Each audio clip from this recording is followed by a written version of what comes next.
You're taking advantage of family. Uncle Pete's voice boomed across my dining room table, making the crystal glasses shake. Always acting like you're better than us, throwing your success in our faces. I sat there, stunned into silence, my fork frozen halfway to my mouth. The party dinner I'd spent 3 days preparing suddenly felt like ash in my throat.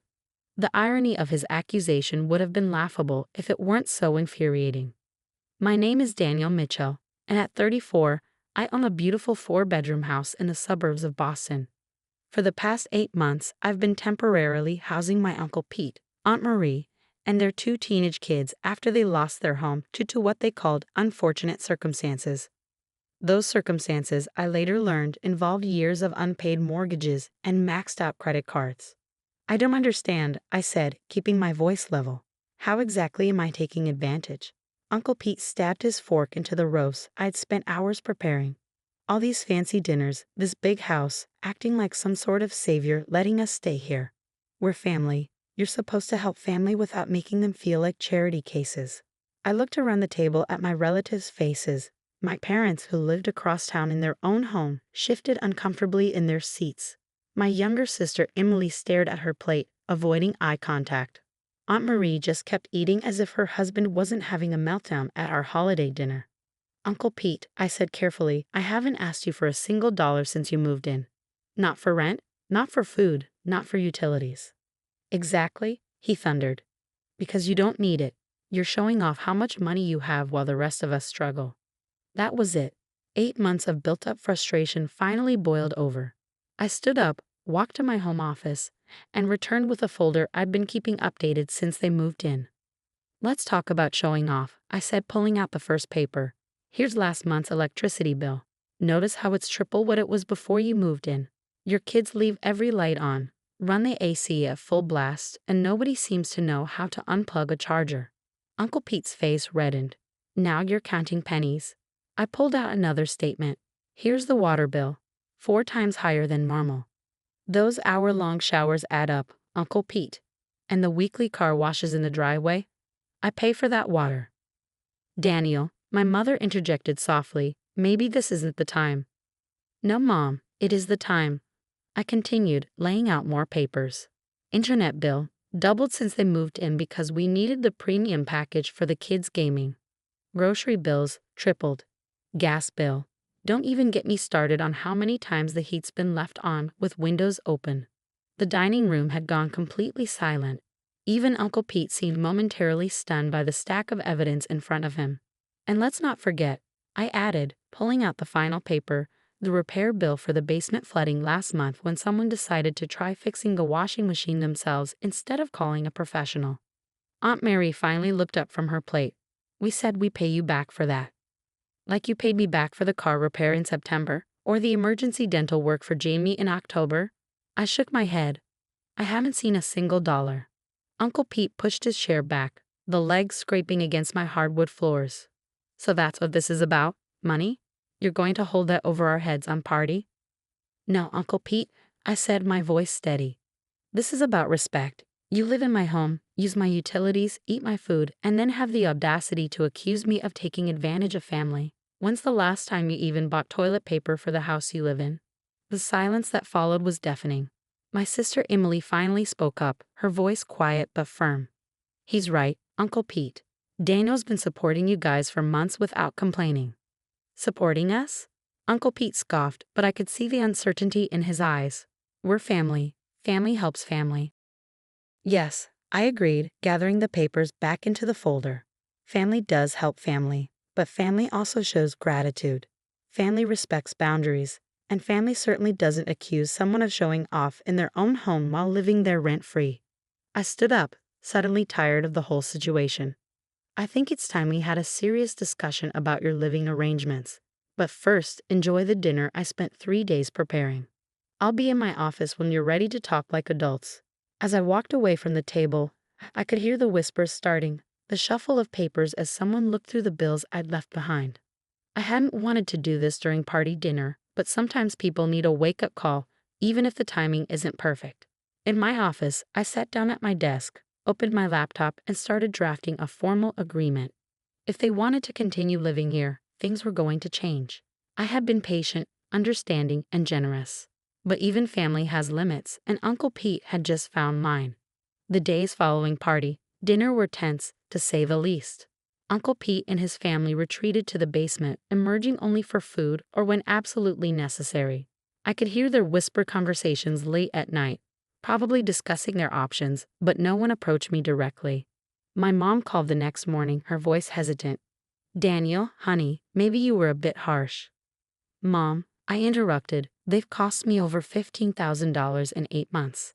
That's not including the food, the broken furniture, or the wear and tear on my house. Would you be misunderstanding if they were living with you?" Her silence was telling. On New Year's Eve, while everyone else in the neighborhood was celebrating, I sat in my home office reviewing my finances. The truth was, I could afford to support them. My job as a software engineer paid well. But that wasn't the point. The point was respect, gratitude, and basic human decency. A knock on my office door pulled me from my thoughts. It was Jamie, Uncle Pete's 16-year-old son. "Hey, Daniel," he said, hovering in the doorway. "Can we talk?" I gestured to the chair across from my desk. Jamie sat down, fidgeting with his phone case. I saw the bills," he started. "I didn't realize how much electricity my gaming setup was using. Or the internet. Or, well, everything."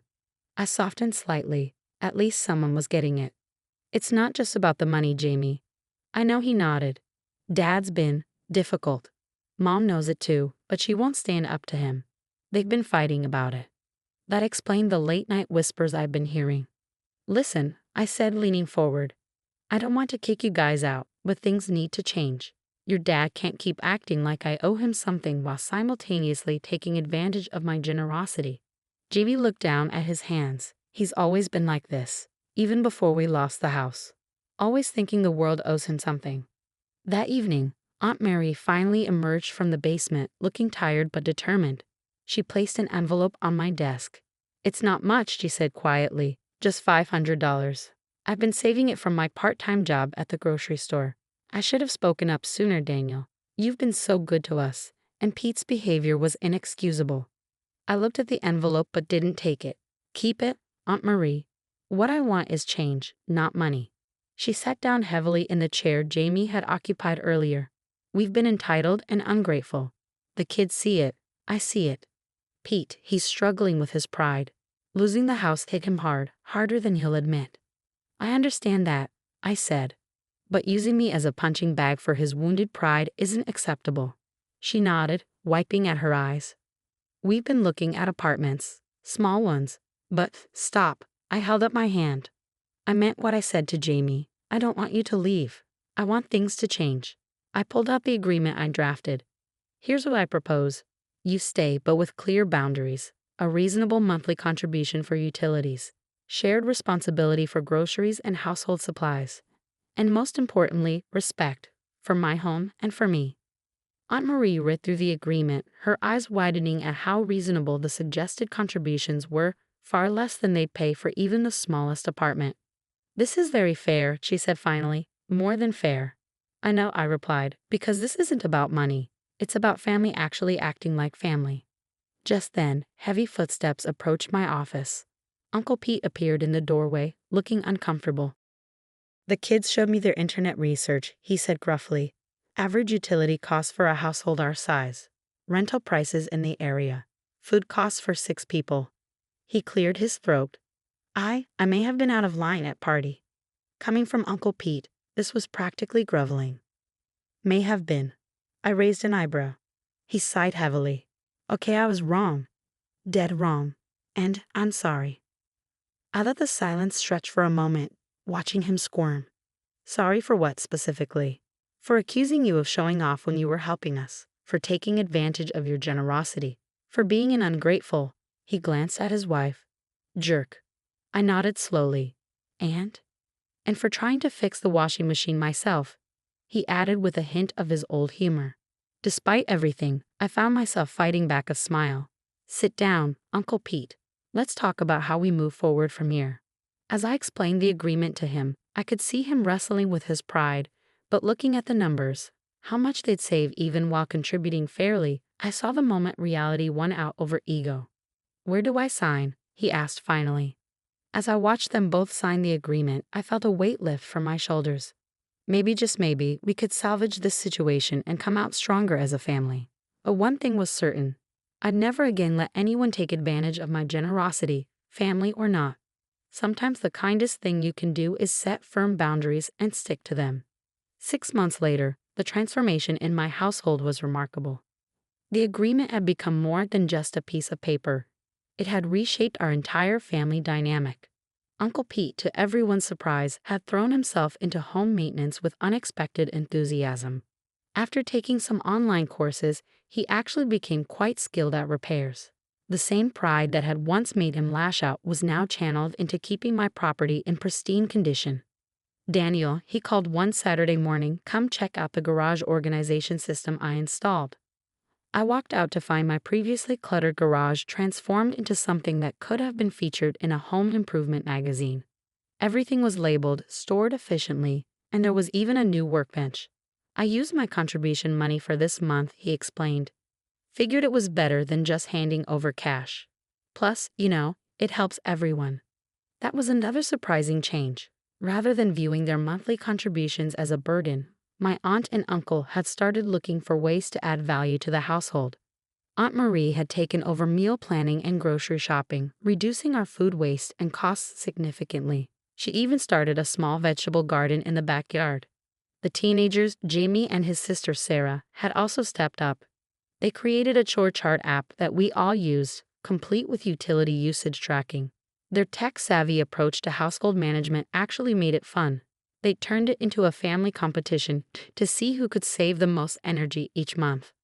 One evening, as we all sat down for our now regular Sunday family dinner, a much more pleasant affair than that fateful party, my parents joined us. I hardly recognize this place, Mom said, looking around appreciatively, or all of you for that matter. She was right. The tension that had once filled the house had been replaced by genuine warmth and cooperation. Even the physical space reflected the change. Shared areas were kept clean, personal spaces were respected, and there was a sense of collective pride in our home. Remember when you thought I was being harsh? I asked her quietly. She squeezed my hand. You weren't harsh, honey. You were wise. Sometimes love means setting boundaries. Uncle Pete overheard us. He was right, sis, he said to my mom. I needed that wake-up call. We all did. After dinner, as everyone helped with cleanup, another new normal, Uncle Pete pulled me aside. Got some news, he said, uncharacteristically nervous. I've been offered a full-time position at the hardware store, assistant manager. That's fantastic. I genuinely meant it. Yeah, well, he shuffled his feet. The thing is, with Marie's job going permanent too, we could probably afford our own place now. I felt a surprising pang at the thought. You don't have to leave, I said quickly. The arrangement's working. He smiled. That's just it. We want to stay, if you'll have us. Put the money we'd spend on rent towards something better. Maybe help you with a down payment on that rental property you were talking about. I stared at him shocked. This was a far cry from the man who'd screamed about me taking advantage of family just months ago. We've been doing the math. Aunt Marie joined us, wiping her hands on a dish towel. If we all pool our resources, we could turn this into something bigger, a real family investment.